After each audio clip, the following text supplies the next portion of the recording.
بسم اللہ الرحمن الرحیم۔ ہم مسلمانوں پر اللہ تعالیٰ کے جتنے بھی احسان ہیں وہ سارے خاندان بنو ہاشم کی وجہ سے ہیں۔ آج میں نے سوچا کہ حضرت ہاشم کا ایک تعارف کروایا جائے۔ حضرت عبد مناف نے عاتقہ بنت مرہ سے نکاح کیا اور ان سے ہاشم اور عبد الشمس دو جڑواں بھائی پیدا ہوئے۔ کہتے ہیں کہ جب یہ پیدا ہوئے تو ہاشم کے پیر کا انگوٹھا عبد الشمس کے سر کے ساتھ چسپاں تھا۔ تیز دھار آلے کے ساتھ اس کو کاٹا گیا اور اس سے خون نکلا۔ قیافہ شناس لوگوں نے کہا کہ ان کی اولاد کے درمیان ہمیشہ خون ریزی ہوتی رہے گی، اور یہ بات سچ ثابت ہوئی، کیونکہ عبد الشمس کا بیٹا امیہ تھا۔ امیہ کی ہاشم کے ساتھ دشمنی کی سب سے بڑی وجہ حسد تھی۔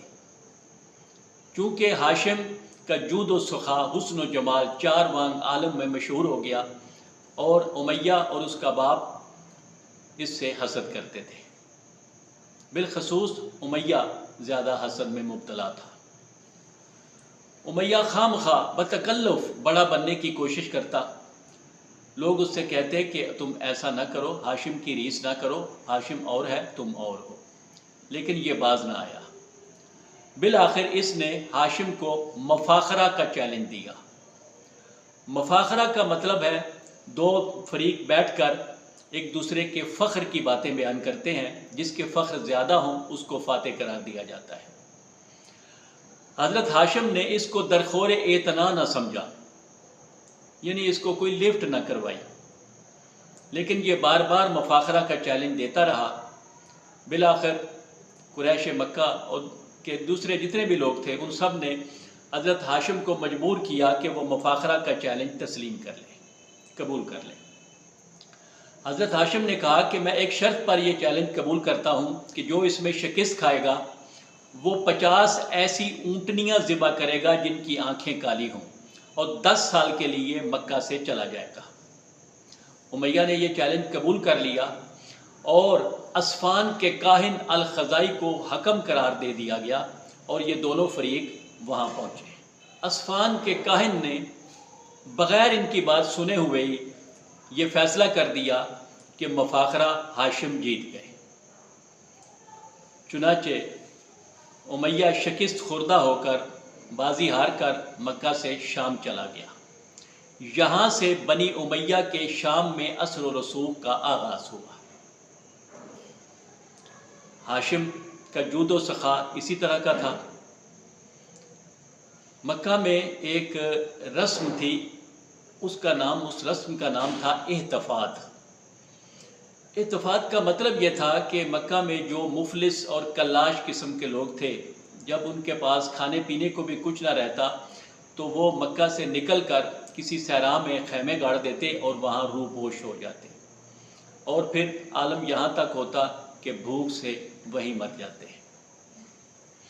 حضرت ہاشم نے اس رسم کو لے کر ایک دن سب لوگوں کو اکٹھا کیا اور ان سے کہا کہ قبائل کی کثرت کی وجہ سے ان کی عزت ہوتی ہے، اور آپ لوگوں کو اللہ تعالیٰ نے بہت مال دیا ہے، پورے قبائل سے زیادہ مال آپ کے پاس ہے، اور احتفاظ کی جو رسم ہے اس میں ہمارے قبیلے کے لاکھوں لوگ موت کے گھاٹ اتر گئے ہیں۔ میرے پاس ایک تجویز ہے، اگر کہو تو میں بتاؤں۔ سب قبائل نے، سب افراد نے جتنے ادھر موجود تھے، انہوں نے کہا کہ آپ کی رائے، ہر رائے بہت اچھی ہوتی ہے، آپ اپنی رائے دیں۔ تو حضرت ہاشم نے کہا کہ میں چاہتا ہوں کہ آپ میں سے جتنے مالدار ہیں ان سب کو ایک غریب اور کلاش خاندان کے ساتھ جوڑ دیا جائے، اور وہ ایسے کہ جب تم لوگ گرمیوں اور سردیوں میں شام اور یمن کو تجارتی قافلے لے کر جاتے ہو تو ان فقیر خاندانوں کے کسی ایک فرد کو بھی ساتھ لے جایا کرو، اور وہ وہاں آپ کا ہاتھ بٹائے اور آپ لوگ منافع میں اس کو شریک کرو، تاکہ یہ لوگ بھوک اور افلاس کی موت مرنے سے بچ جائیں۔ سب لوگوں نے اس تجویز کو پسند کیا، چنانچہ حضرت ہاشم نے ایک غنی اور ایک فقیر کو آپس میں ملا دیا۔ اسی طرح کا جود و سخا حضرت ہاشم کا جاری تھا کہ مکہ میں قحط پڑ گیا۔ قحط کا یہ عالم ہو گیا کہ ہر طرف بھوک و افلاس پھیل گئی۔ حضرت ہاشم وہاں سے چلے اور شام پہنچے۔ شام سے آپ نے اناج کے اونٹ لادے اور مکہ لے کر آئے، اور یہاں پر آ کر اونٹ ذبح کیے اور روٹیاں پکا کر کوٹ کوٹ کر اونٹ کے شوربے میں ملا دی اور لوگوں کو پیٹ بھر کر کھانا کھلایا۔ اسی لیے لوگ ان کو ہاشم کہنے لگے۔ ہاشم کا مطلب ہے شوربے میں روٹیاں ملانے والا۔ یہی حضرت ہاشم جب جوان ہوئے تو ان کا حسن و جمال کے چرچے ہوئے۔ عرب کے مختلف قبائل نے ان سے اپنی بیٹیاں بیاہنے کی خواہش کی، لیکن حضرت ہاشم نے اپنے قبیلے کی ایک نجیب خاتون سے شادی کی، جس سے اور اولاد کے علاوہ جناب اسد پیدا ہوئے جو مولا علی علیہ السلام کے نانا تھے۔ لیکن نور محمدی ابھی تک حضرت ہاشم کی پیشانی میں موجود تھا۔